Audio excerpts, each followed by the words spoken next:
Assalamualaikum warahmatullahi wabarakatuh. Bismillah, alhamdulillah, assalatu wassalamu ala rasulillah Sayyidina Muhammad ibni Abdillah wa ala alihi wa sahbihi wa mawalah. Amma ba'du. Insyaallah orang teraskeun diajar ngaos kitab tajwid Hidayatul Mustafid. Kamari tos dibahas bab macam-macam idgham. Macam idgham teh aya 3, aya idgham mutamasilain di mana sarua makhrajna, sarua sifatna, aya idgham mutaqaribain di mana padeukeut makhrajna jeung sifatna, aya idgham mutajanisen di mana sarua makhrajna beda sifatna. Wallahu a'lam. Urang teraskeun ayeuna bab mad. Nah, ieu bab mad, bab anu sok loba maca seralahan panjangna. Bismillahirrahmanirrahim. Qala al-muallifu rahimahullahu ta'ala anhu wa nafa'na bihi wa bi barakati ulumihi fid dunya wal akhirah. Amin. Paslun ari ieu eta hiji pasal fi ahkamil mududi dina mertelakeun pirang-pirang hukum pirang-pirang mad.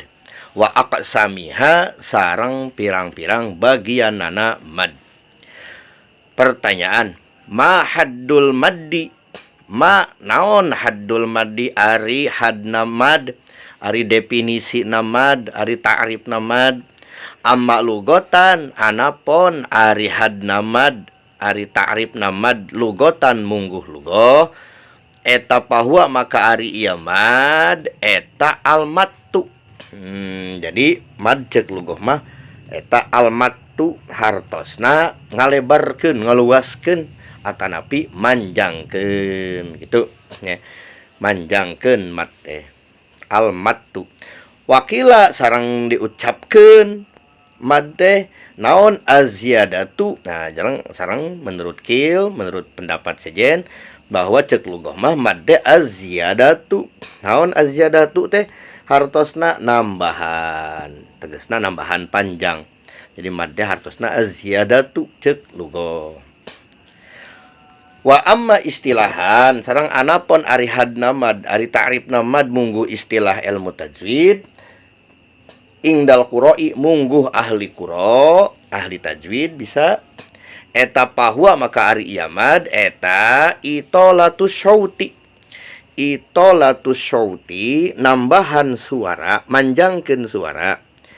Itolatus syauti manjangkeun suara biharpin kalawan sahuruf min hurufil maddi tina pirang-pirang huruf mad al-ati anu bakal datang naon dikruha pituturna atawa keteranganana ieu huruf-huruf mad. Jadi cek istilah mah mad teh nyaeta manjangkeun suara kalawan sahuruf tina pirang-pirang huruf mad. Ila kam kismin nepi kasabaraha bagian yan qosimu narima kabagi naon almaddu ari mad, narima kabagi si mad teh. Ila kismaini nepi kabagi kana 2 bagian. Rupana asliyin mad asli wa far'in sareng mad far'i. Mad asli teh mad tabi'i. Jadi mad kabagi 2. Aya mad asli, aya mad far'i. Mad far'i teh mad nu geus teu asli, geus kacampuran. Ma huwal maddul asliyu? Naon ari ieu mad asli? Huwa ari mad asli eta al maddut tabi'iyu, mad tabi'i. Mad anu boga watak tetep teu ngurangan teu nambahan dina panjangna. Disebut mad tabi'i alladzi anu la taqumu henteu ngadeg naon datu harfil maddi pirang-pirang dat huruf mad illa bihi angin kalawan mad.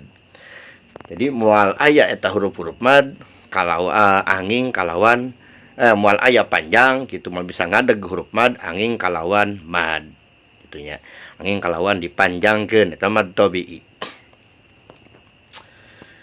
Mahia huruful maddi naon ari ieu pirang-pirang naon ari ieu pirang-pirang huruf mad teh. Nah, ari huruf mad teh sabaraha jeung naon-naon.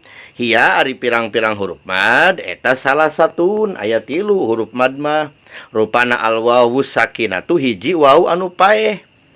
Jadi wawu anu paeh al madmumu anu didomah. Naon maqoblaha perkara anu aya samemeh wawu sakinah. Nah, jadi tegasna kieu nu kahiji huruf wawu samemehna di baris domah. Huruf wawu samemehna di baris domah.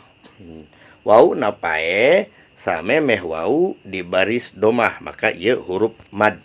Nu kahiji nyaeta wawu. Syaratna wawu na paeh samemehna di baris domah. Wal ya'u sareng nu kadua ieu as-sakinatu anu paeh. Al maksur anu dikasroh. Naon maqoblaha perkara anu samemeh ya sakinah. Jadi nu kadua ya paeh, ya sakinah. Nu kadua ya na paeh, ya sakinah. Samemehna di baris kasroh. Nah, wawu paeh mah samemehna di baris domah tadi teh ya paeh mah samemehna di baris kasroh. Ieu huruf mad. Wal alifu sareng katilu alif as-sakinatu anu paeh. Al maftuhu anu dipatah naon maqoblaha perkara anu aya samemeh alif sakinah. Nah, lamun alif lamun wawu tanda sakinahna eta sok sukun, ya tanda sakinahna ya sukun, lamun alif mah teu aya tanda sukun. Justru lamun alif aya tanda sukun eta tara dibaca panjang. Jadi alif mah sakinahna henteu disukun. Alif paeh samemehna di baris patah. Alif mah wawu samemehna di baris domah, ya paeh samemehna di baris kasroh, alif paeh samemehna di baris patah. 5 sumia tobi'iyan, 5 kunaon, sababna kunaon sumia diaranan tobi'iyan kana mad tobi'i. Diaranan ieu mad tobi'iyan kana mad tobi'i li'anna kusabab sanya-nyana. Li'anna kusabab sanya-nyana sahibat tobi'at salimati ngabogaan watak anu salamet. Nah, lianna sahibat tabi'iyati salimati kusabab sanya-nyana ngabogaan watak anu salamet. Layan kusuhu anu henteu nambahan. Naon sahib, naon watak. Hu kana mad anu teu ngurangan. Layan kusu anu henteu ngurangan naon sahib. Saha si sahib? Hu kana mad. An haddihi tina hadna mad.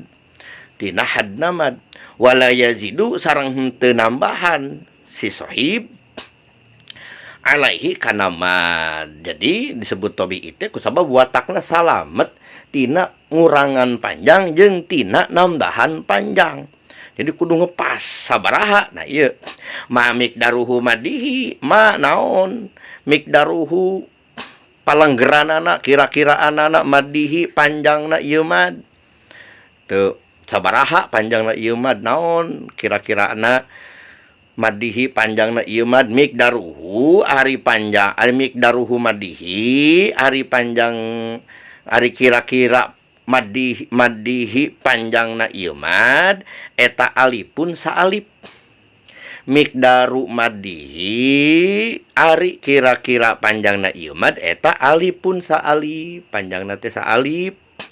Wa huwa sareng ari ieu saalip teh eta harokatani 2 harokat. Halna waslan di waktu wasol, wa waqpan sareng di waktu waqof. Nalika wasol jeung nalika waqof mad tabi'i mah tetep saalip atawa 2 harkat atawa 2 ketukan itu. Misalkan ba dibaca panjang maka panjangna teh 2 harkat atau 2 alif. Kumaha cara ngitungna? 2 ketukan ba. Supaya ngepas kumaha, maka suarana diayun ba eta mahi 2 harkat. Urang lajengkeun wanak suhu sareng ngurangan. Wanak suhu sareng ari ngurangan kana panjang kana mikdar an alipin tina saalip eta haromun harom. Sareng ari ngurangan panjang an alipin tina saalip eta haromun harom saran mungguh sara. Jadi lamun ngurangan panjangna kurang 2 harkat kurang ngan setengah alif maka eta haram, nambahan ge haram.